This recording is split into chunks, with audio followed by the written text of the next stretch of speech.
We are very, very, very patient. We have ideas that have been planted maybe even as long as 10 years ago, and that at some day come to fruition.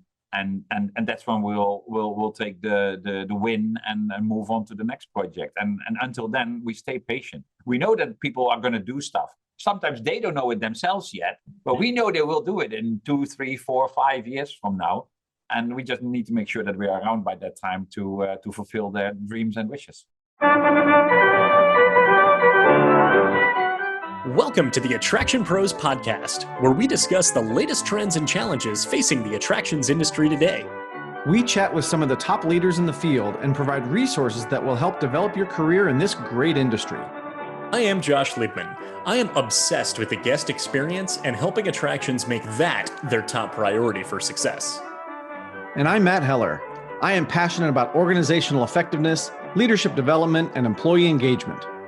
Now sit upright, hold on tight, and get ready for the Attraction Pros podcast. This episode is kindly sponsored by Attractions.io, the guest experience platform behind Merlin Entertainment's, San Diego Zoos, and the PGA Championships branded mobile apps. And just like us, the team at Attractions.io is on a mission to elevate the guest experience and ensure that they exceed the expectations of today's digitally native guests. By combining a branded mobile app with an operator console that consolidates behavioral data from every touch point in the guest journey, the Attractions.io platform empowers operators with the tools they need to increase guest satisfaction, spending, and loyalty. And to learn more about how Attractions.io can help you connect your end-to-end guest experience, visit attractions.io/howitworks. Hey, Matt, how's it going? It's going fantastically, Josh. How are you? Yeah, doing great. Matt, do you remember how we met? You're taking way too long. I'm going to say it had something to do with IAAPA. It did. It absolutely did, which is actually kind of funny because we were both working at Universal at that time. Were we? That might have been before I started. Regardless, we did have some overlap at Universal, but we joked that we would see each other more at IAAPA than we did at Universal because you were kind of in HR, which was the back of the property. I was in guest services up front, and I think we would occasionally see each other in the parking lot every now and then. But I believe the first time we met, I met you and previous podcast guest John Anderson. I remember meeting him that same day at the Career Slam at IAAPA in 2007 at the IAAPA Expo 2007. The Career Slam. Wow. So I remember for a few years, John and I were both on the HR committee, and we were kind of the champions of the Career Slam. And funny story, I remember, I don't know if this was just a miscommunication at some point, but for like 2 or 3 years in a row, we would get to the Career Slam room and it wasn't set up correctly. Oh. So a lot of times, maybe even before your session, we were rolling in tables from the back. We were setting up chairs. So luckily things have gotten a little bit better. Things are better communicated now. But those first couple of years was a little crazy. But it was great to meet you then. And look what it's turned into. Look what it's turned into. Who would have thought? I don't think I'd ever heard the word podcast in 2007. So, question on that: when you were doing the Career Slam, when you and John were really, like you said, championing that, and I completely agree. What were some, well, aside from us meeting each other and now, hosting a podcast that started 10 years later, what was, I would say, like the impact to you on being able to give back to those who were much earlier on in their career? I love it. I love anytime I can interact with people that are coming up through the industry, which is why I've loved being a part of ambassador training for, many, many years at the Expo. But to me, it gives me the idea, or it gives me a glimpse into the future of the industry, because you see these young professionals coming up, and I've been in the industry for many years now, and I may have things in my head or set in my ways about certain things, but when you talk to the young folks and they've got different ideas and new ways of looking at things, it's kind of refreshing, right? And it's really cool. And like when you sit back and say, wow, I never would have thought of that when I was at that age, or man, these folks are way a lot further along than I was at that age, or whatever it is. To me, it's very energizing to interact with the young professionals. So I get that every single year. But even back then, a lot of it was about, giving people the opportunity to see what the industry could provide, or the industry could be for them. A lot of people will come into the industry, I think, as young professionals, as I did, with, I hate to say a one-track mind, but I was very operations focused, because that's what I knew, right? And I wanted to be a director of operations sometime. I wanted to be a park president. Well, those things didn't happen, because I eventually found different paths that were more suited to who I am and what I think my strengths are. And so when you go into something like a career slam and you're talking to somebody that is outside of your career path, for example, like if you're in operations and you're talking to somebody who's in design, or you're talking to somebody who's in marketing, or you're talking to somebody who, is a manufacturer, now you've got a wider breadth of what the industry has that's possible for a career path. And then you can start to make those decisions, say, oh, I'm in operations, I started in rides, but this marketing thing, that sounds really cool.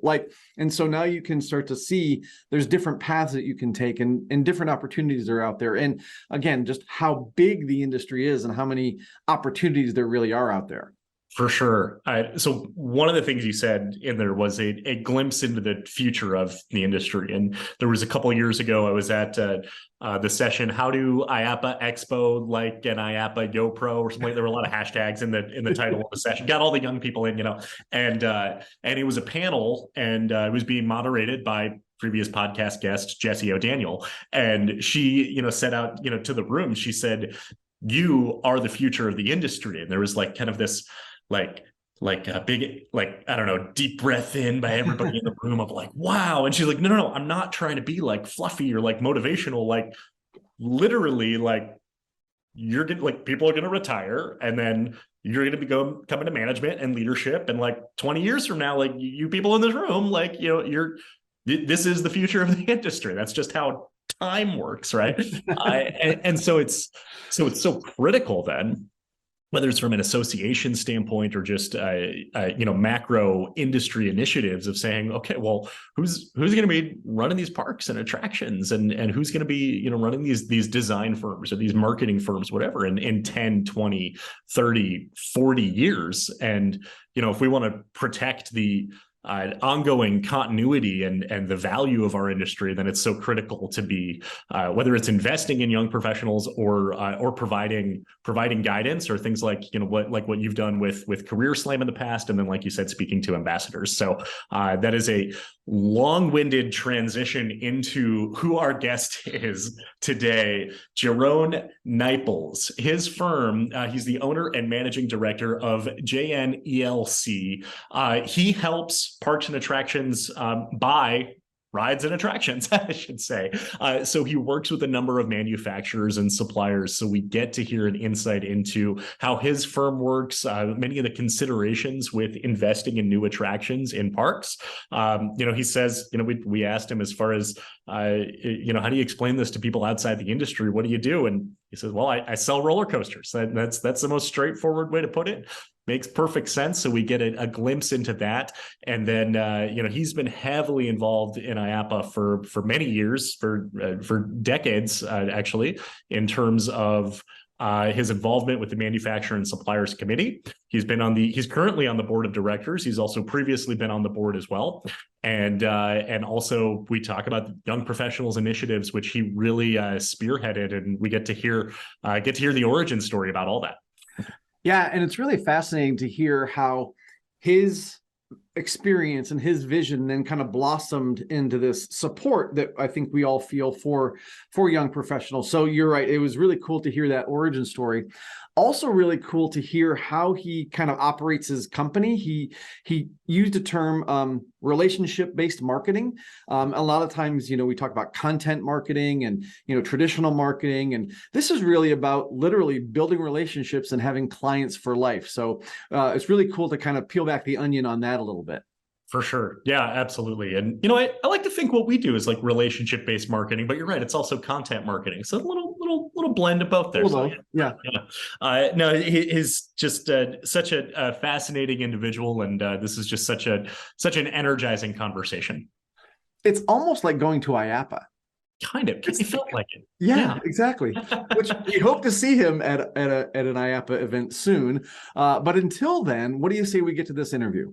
Let's do it. And like you said, it's like being at an IAAPA Expo, but without the sore feet. So kick up your feet, relax, and let's get to this interview with Jeroen Nijpels.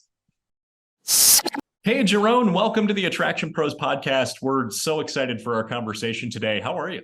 I'm doing very well. Thank you. How about you? How are you guys doing? Doing great. Doing Excellent. Great. And really excited for this. I feel like we've got a nice wide-ranging conversation and a lot of ground to cover here. But to kick this off, tell us a little bit about your background and tell us about what you do.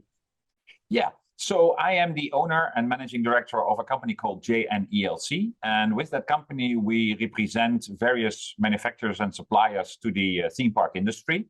The main one of that being Zierer, which is a German ride manufacturer of traditional steel manufactured attractions, family roller coasters, wave swingers, stuff like that. And besides that, we represent also a company from Belgium called N-Wave Pictures. They make 4D movies. Mobaro is a software company from Denmark that does operation and maintenance software. And HB Leisure, who operates skill games and redemption games inside the parks. And besides that, we do a bit of consulting work in terms of project management that's usually linked to giant observation wheels. And I'm in the industry for about getting 27 years now, I would say. Started, 1996. First worked 5 years in Asia for a theme park development company that unfortunately no longer exists these days. Then I moved to Luxembourg, back into Europe to work for a trading company in amusement rides, both new and secondhand. And then in 2005, I made myself independent and set up my own company, basically combining all that experience of project management, building parks, buying and selling attractions to make that available to my clients. In first line are the suppliers. And then, of course, in the second line are the parks to whom we actually sell those products and services to. So I'm curious, what got you into the business in the first place? How did you get into that organization where you were developing theme parks? I was very, very fortunate to know from a really early age that I always wanted to be in entertainment. And that started when I was 10 years old, when I played professional theater with a theater company in the Netherlands for one season, which turned out to be 2 seasons because the play was a success. And since then, I thought, okay, I want to be an actor. That was my first concept when I was 10, 12 years old. And that moved slowly to more work behind the scenes, technical production side of things. Then that evolved during my studies into events, organizing events, producing events, sponsoring of events. My first job was also in sponsoring events. And then one day I got this call from a co-student from my business university who had moved to Thailand. And he said, well, listen, I'm working for this big, huge conglomerate, Chinese, Thai group of companies where we have everything you can imagine. It went from hotel management, steel production, porcelain, banks, poultry, and theme parks. They had a division in their company that built indoor themed, highly themed family entertainment centers, 100,000 to 200,000 square feet facilities in Bangkok and other parts of Thailand. And they wanted to roll out we're talking about the mid-90s now, They wanted to roll that out in other parts of Southeast Asia. I needed an international business development manager for that. And so my student, my co-student, a friend of mine from university called me up and said, listen, they're looking for somebody with kind of like, your profile and your interest in entertainment. Would you consider a job like that?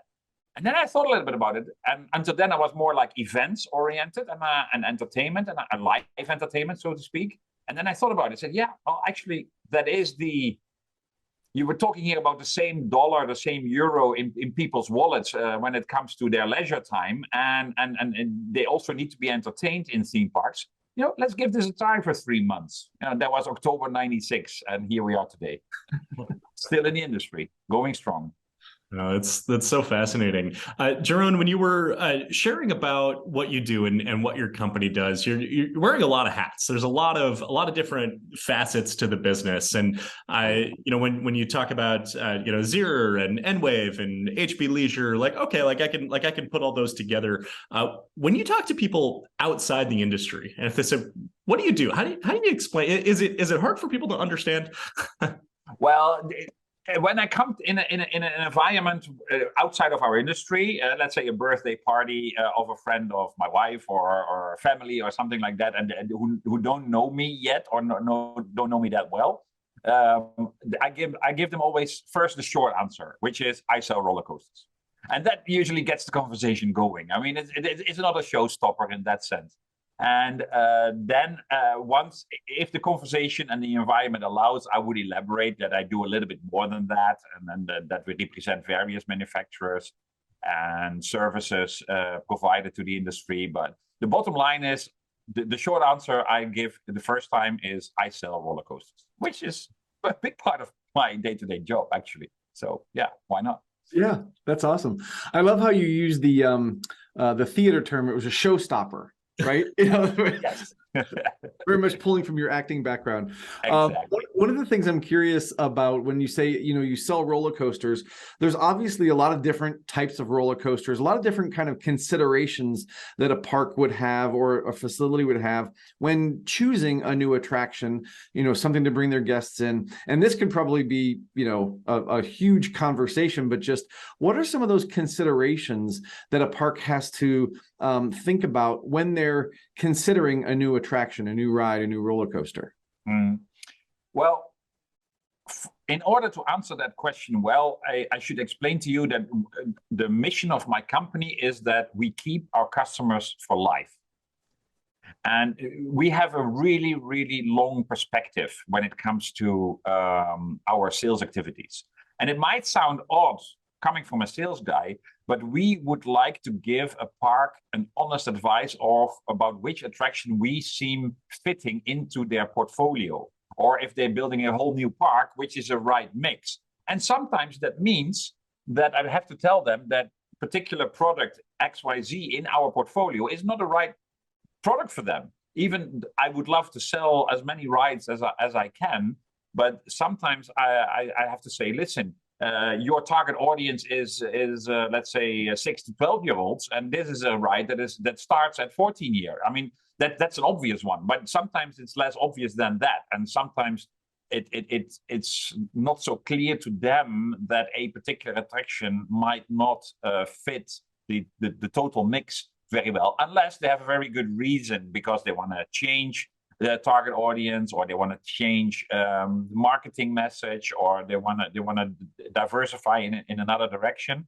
Then it makes sense. But that kind of honest conversation is usually a starting point, and saying, okay, this I think is good stuff for you guys, and this maybe from our portfolio is probably not so useful for you guys.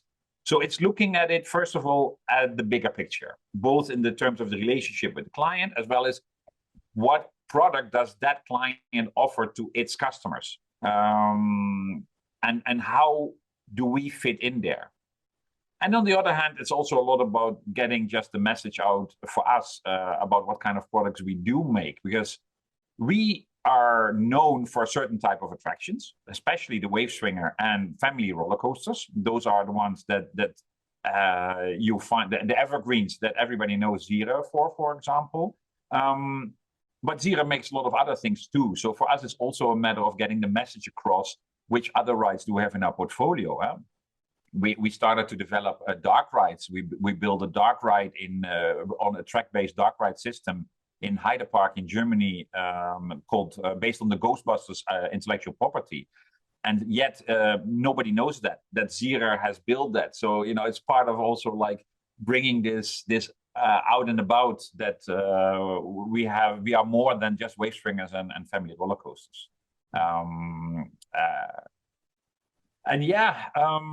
Another thing that we really look at is explaining what we understand about purchasing an attraction. That you're looking at a purchasing of an attraction as the investment over, let's say, a 10-year period. It's not only that bottom line price that is written at our proposal that you have to look at. It's about what am I spending year in, year out in terms of direct maintenance costs, spare parts, this kind of stuff. Indirect, in terms of how many hours are my guys working on an attraction. And then it becomes even further indirect. And I guess, George, with your guest experience focus, must know all about that. What negative value does a closed down ride have in the overall package? If you have a signature ride or even a ride that people love, and it's down for a week, a month, a whole season, how does that influence the guest experience? And can you, and you should, from my point of view, can you attach a dollar value to that negative guest experience? If you go down 3 percentage points in your guest experience, can you put a dollar value to that in terms of turnover? And if you look at all those things, that is how you should approach the purchase of an attraction. So is a ride often down or not? How's the reputation of the manufacturer? What are the quality things? How is the support done with the manufacturer? Are they available 24/7? Do they have people all around the world to service their attractions? So that my downtime is a minimum in case something happens, and stuff like that.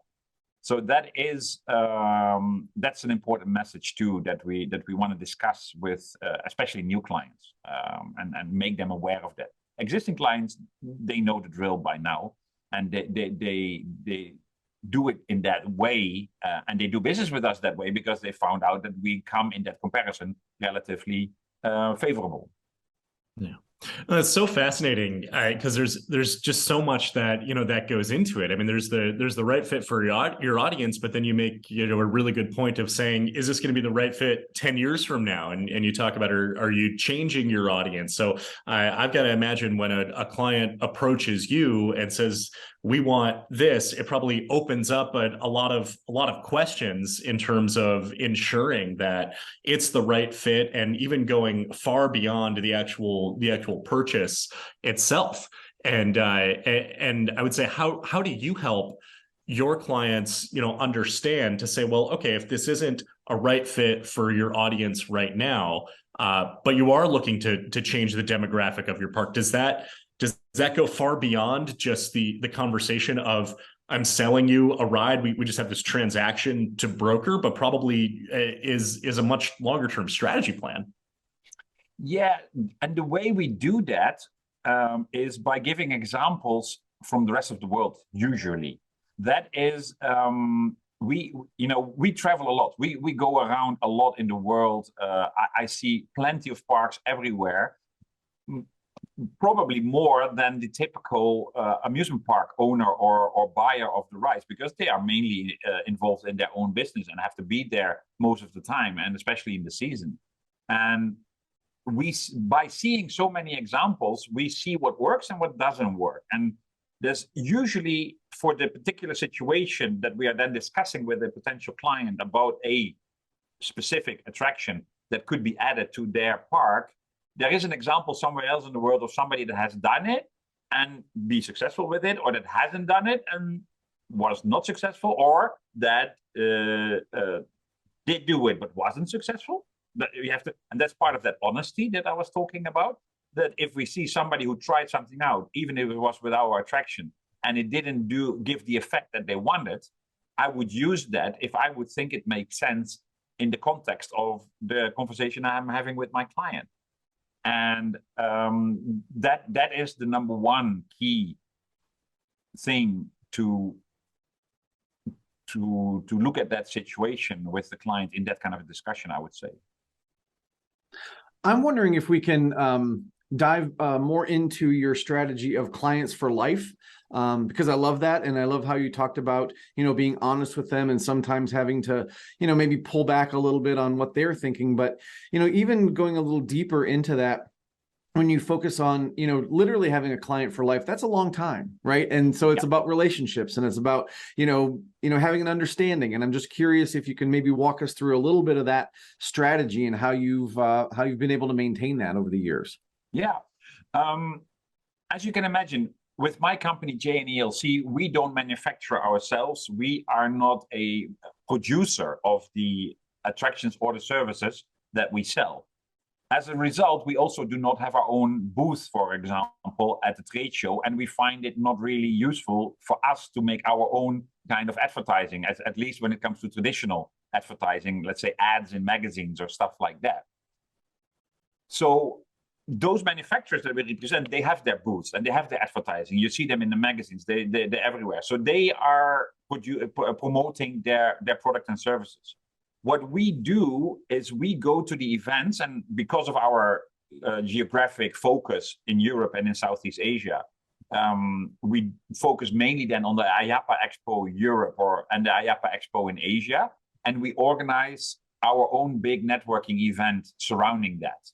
So in Asia, for example, on the evening before the show, we organize quite a large reception where we invite over 100 people, typically our clients, our partners, and things like that. And in Europe, we do it on a slightly smaller scale with a sit-down dinner where we invite those clients that have bought from us in the past year or that are in the process of buying something for the upcoming year, and we maintain those relationships. So it's heavily focused around networking and entertaining our clients and showing our appreciation for what we do. We are a small company. We are 3 in total. One person sits in Singapore running the Southeast Asia business. I have one support person here in Europe and then me. So it's not big.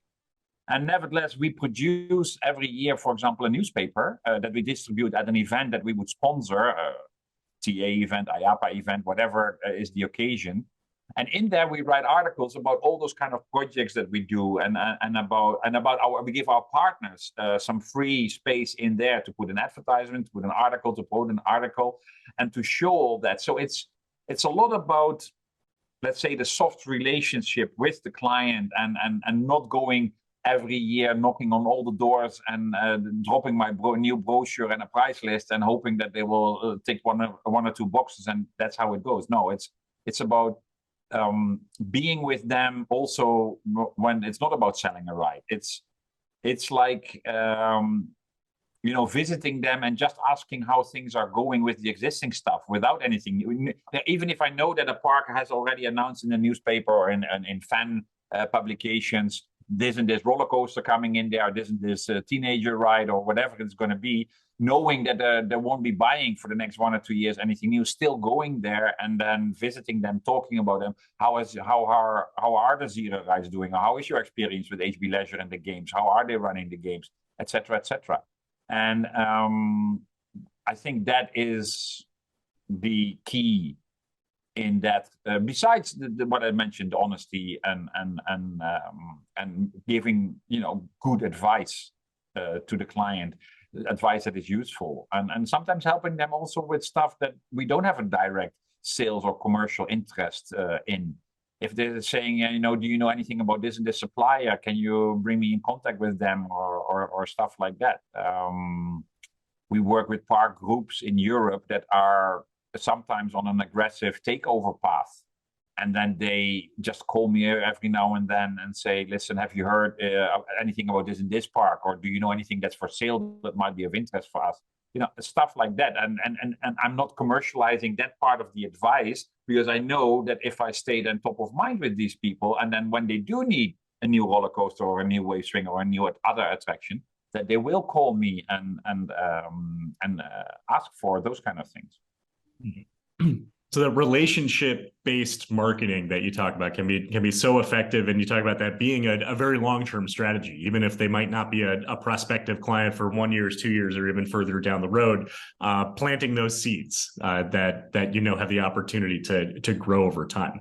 Yes, I always call that we are very, very, very patient. We have ideas that have been planted maybe even as long as 10 years ago, and that at some day come to fruition. And that's when we'll take the win and move on to the next project. And until then, we stay patient. We know that people are going to do stuff. Sometimes they don't know it themselves yet, but we know they will do it in 2, 3, 4, 5 years from now. And we just need to make sure that we are around by that time to fulfill their dreams and wishes. Mm-hmm. Yeah. So I'd love to actually transition that, because you talked about kind of the way that you work at the IAAPA expos and holding the receptions and things like that. You're also the chair of the Manufacturer and Suppliers Committee for IAAPA. So in addition to this relationship-based marketing that you're doing for your own firm, you're also working with other suppliers in the industry to help bolster their success as well. So can you talk about your involvement with IAAPA too?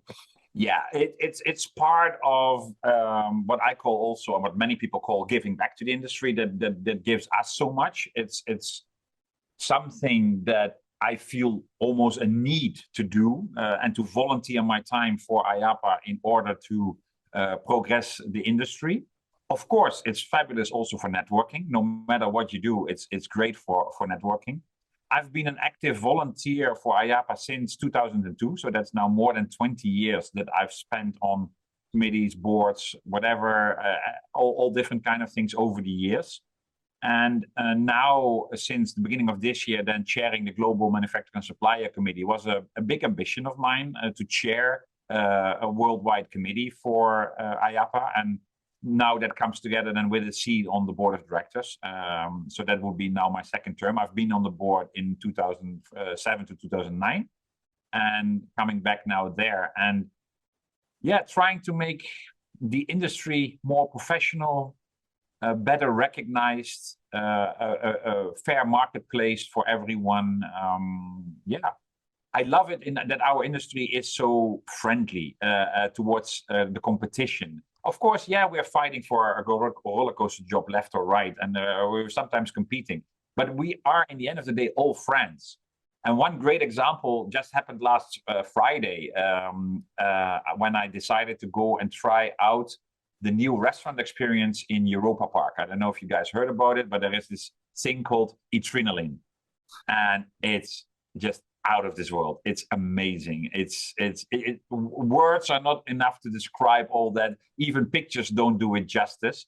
And that's a development where one of my direct competitors, the Mack Rides factory in Germany, has been heavily involved in. I had a meeting with these guys before that, just mainly about IAAPA stuff. And then they heard that I was going to do that thing. And they said, oh, we'd love to hear your feedback. And I love the way how the industry can work together and is friendly rather than competitive when it comes to these kind of things that are just great and then just need and deserve the recognition to be great. These guys build now these floating chairs that are part of this, the essential part of that whole eating experience in next to Europa Park, basically. And it's amazing. And why shouldn't they deserve the recognition, even if I, on another occasion, might be a competitor of them? And that's how I feel also about the work in the committee, where we can bring all those people together, where we can make sure that the attractions industry gets great opportunities to mingle, where operators can mix with suppliers and work all together for a great industry.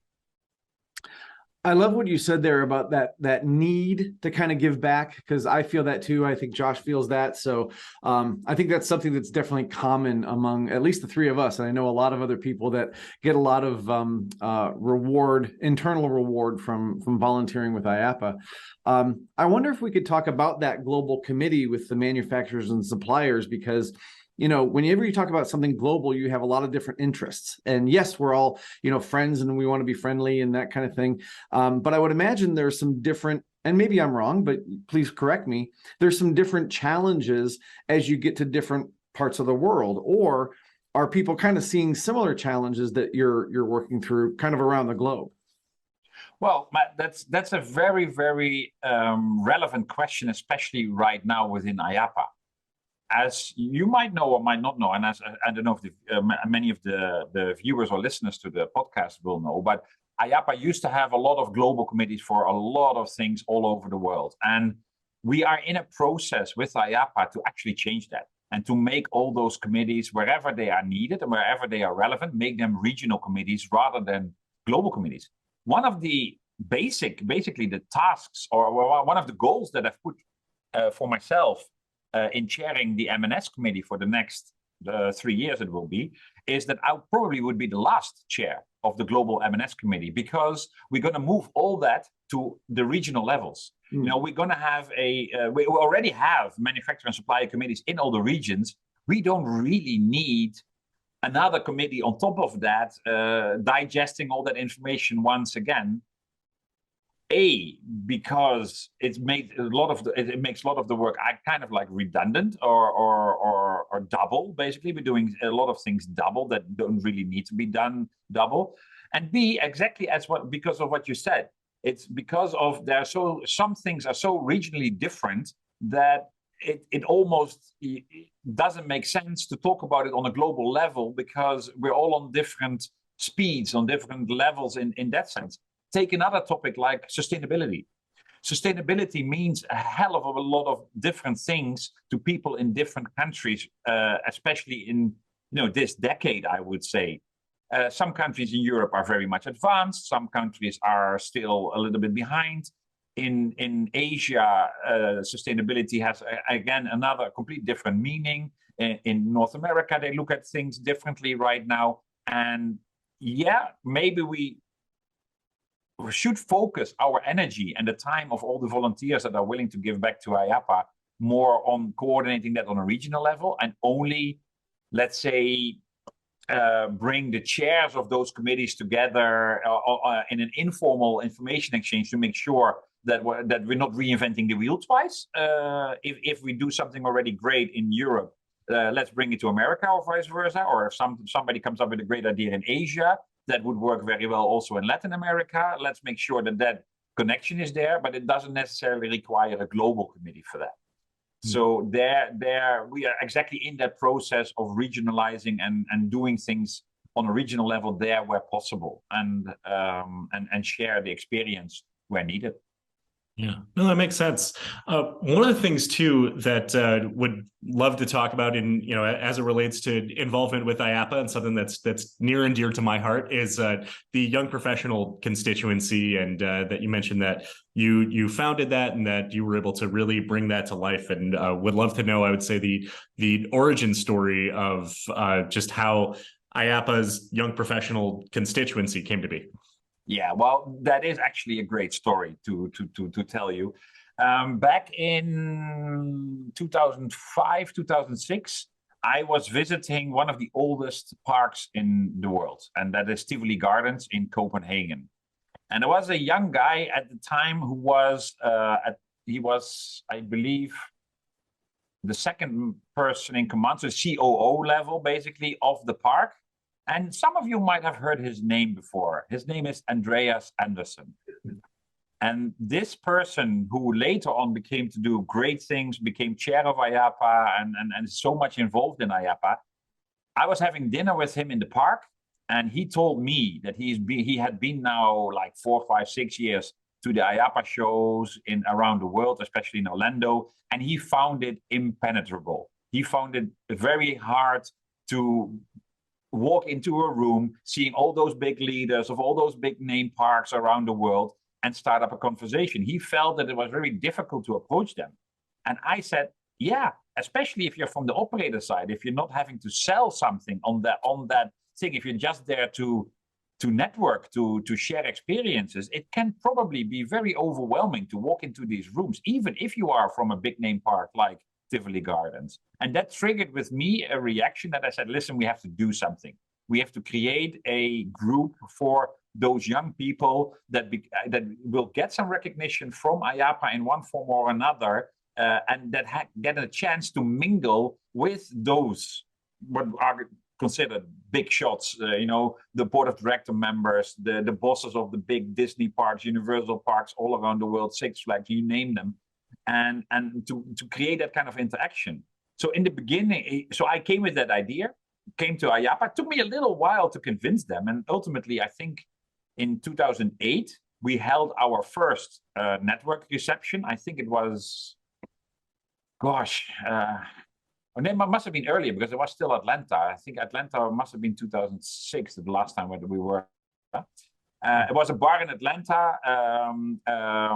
Bob Masterson, at that time CEO of Ripley's, saw immediately the potential in there and said, "Listen, whatever you do, I'll sponsor the bar tab tonight, and I will come along and I will make myself available." So we had a reception for probably 15, 20 young professionals and a couple of board members that find that idea inspiring. From there, we saw, hey, this is great. Let's move forward with that. And then we started to build that up, and we created the network events. And then the Young Professional Committee came, which I believe you, Josh, were part of for some years. Mm-hmm. And then we created workshops and other networking events during the expos, online stuff, everything in order to bring that group in there. And now we're evolving that and seeing how we can bring that to the next level with IAAPA. And I'm sure that some great ideas are going to come out. I've now pulled out of the active running of the young professionals. First of all, I'm way too old by now. And secondly, I just want to give the young people of today the opportunity to make sure that they are creating what is needed for them. I should not be the one, nor anybody else who is so long in the industry already, should be the one who decide what is necessary for this group of people. They should indicate what they want and what they need. And it needs to be demand-driven, not service push, as I would call it, to create the kind of events, interactions, and activities that this group is looking for. So from that standpoint, obviously, there's a lot of young professionals that are trying to get into the industry, that want to get into the industry, that are pursuing, a great career like you've had. What advice do you give young professionals if they were to say, what do I need to do to be successful? What advice do you give them? Well, it's twofold. The first advice is to the actual young professionals themselves, and that is ask questions and ask people for help, for contact, for sharing an experience, for reaching out. Never be afraid to ask anything from anyone that you come across. And there's plenty of great programs. The ambassador program with IAAPA is a great way to meet lots and lots of people during an expo, but it's asking questions. But the second part of my advice is actually to ourselves, to the senior people, the experienced people, and that is, if you are being approached by young people, give them everything you know. Give them, your connections, your network. And I know a lot of people are doing that already. And young people who do ask for the right questions or any questions, there's no wrong questions. There's only wrong answers in that sense. Many people are already doing this, recognizing that we need to be there for the next generation of industry leaders, frontliners, any level, middle level managers everywhere. And I would only strongly encourage that to that part of the industry. But the most important thing for the young people themselves is ask questions and reach out to people. And yes, you're going to hear, not everybody can give you an internship at any point in time. Not everybody can give you a job at every point in time. And I think people understand that. But don't be afraid to ask. If it's not the company you ask, maybe they know somebody else that is looking for somebody that can do an internship, so that you can bring other people together and do it like that. But approach people and walk into a reception, go to those networking events at IAAPA. Don't stick together with those people that you know. Go out of your comfort zone. go into a reception that you've never been to, and look around, see what badges people are wearing, and ask a question to a person that you think can be of help to your career. Phenomenal advice. And, I just have to say, and, we talked about it a little before starting to record, of just how much I personally have benefited from all of these initiatives over the years. So first of all, thank you for really kicking all of that off. And I mean that just so genuinely. You talked about the early days of the young professional reception at the IAAPA Expo. My first year was 2007. So probably the year, it was the year after when it was most recently in Atlanta. And I was a show ambassador, and, we had the opportunity to go to the reception. You mentioned Bob Masterson picking up the bar tab. I met Bob at that reception in 2007. Still have his business card. But it also, offers a lifetime executive family pass to every Ripley's, believe it or not, in the world. So I was like, I'm going to keep this. It's a little faded. It's a little, a little worn out now, but, I still have it. And I remember that, that interaction. And even that same year, looking at the education programs put together for young professionals. Even as an ambassador, we had the opportunity to go to certain sessions just throughout the week. So I went to this one called Career Slam and found it to be incredibly beneficial. Matt, that's pretty sure that's where you and I met right there. So, that all, traces back, directly to that. All the things you're saying right here, I've felt the direct positive impact.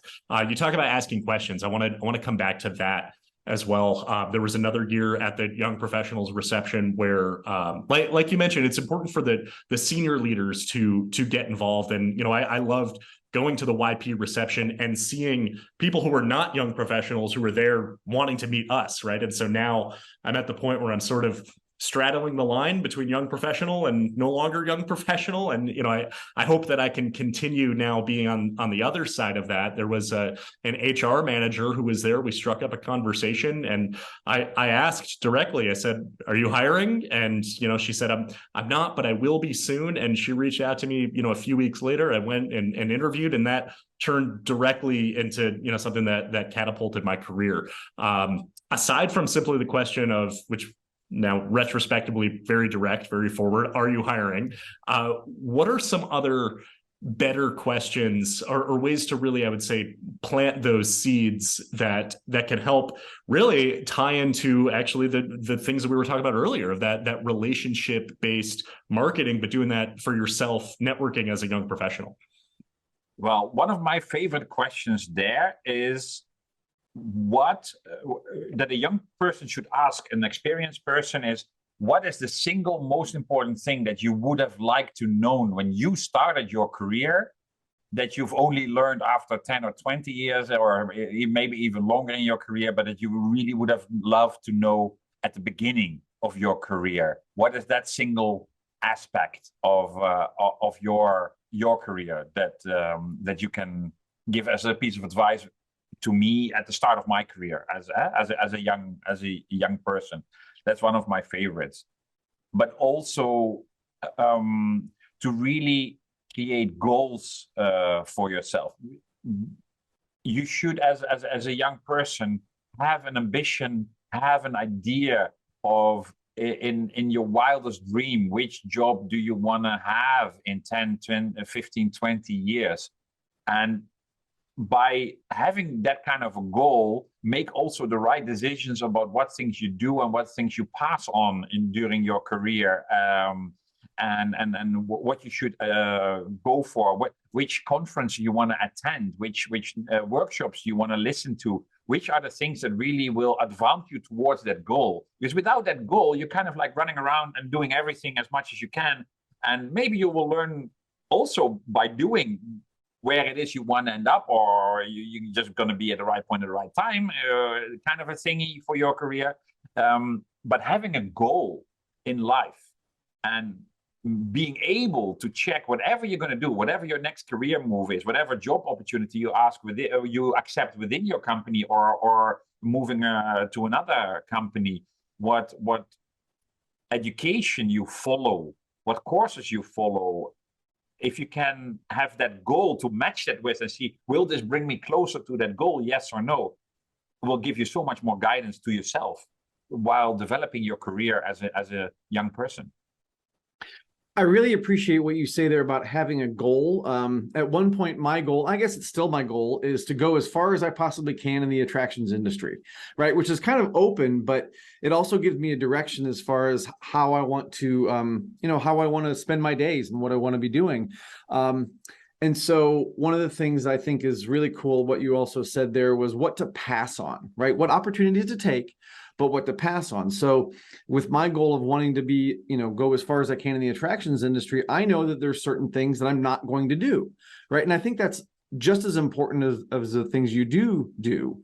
At the same time, I think there's opportunities where you can learn things where you didn't necessarily expect to learn them. So, having a goal, but also kind of going a little bit outside those lines can be helpful at times as well. Thinking outside of the box is also a very important character trait, especially in our industry. No matter where it comes to, is it developing a new attraction or looking at your career?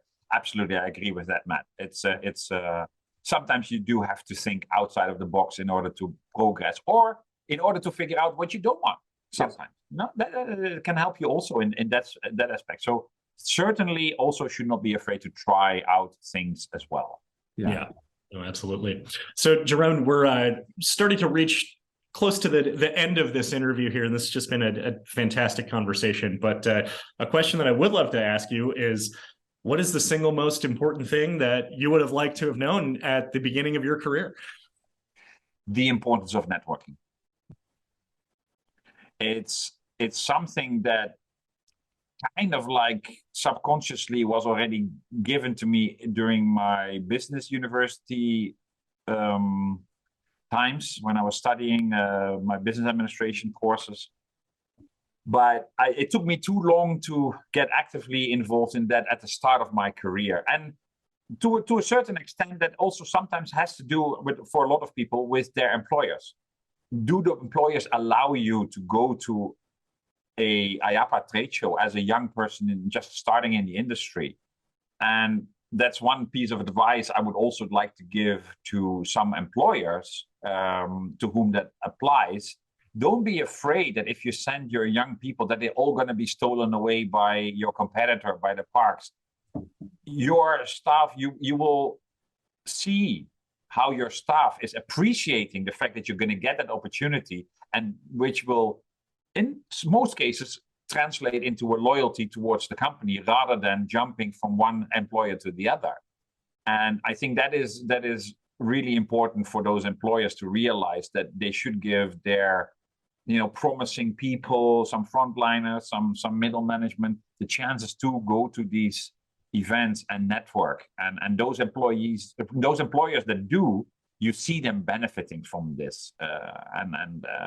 Don't be, as an employer, don't be scared to lose your employees. If somebody's going to make a change, they're going to make it anyway, with or without the networking opportunity at some point in time. It's better to show them the dedication you have towards them by letting them go to this kind of events, letting them share experiences with their peers, and building up that network within the industry, because that's going to benefit you as a company as well.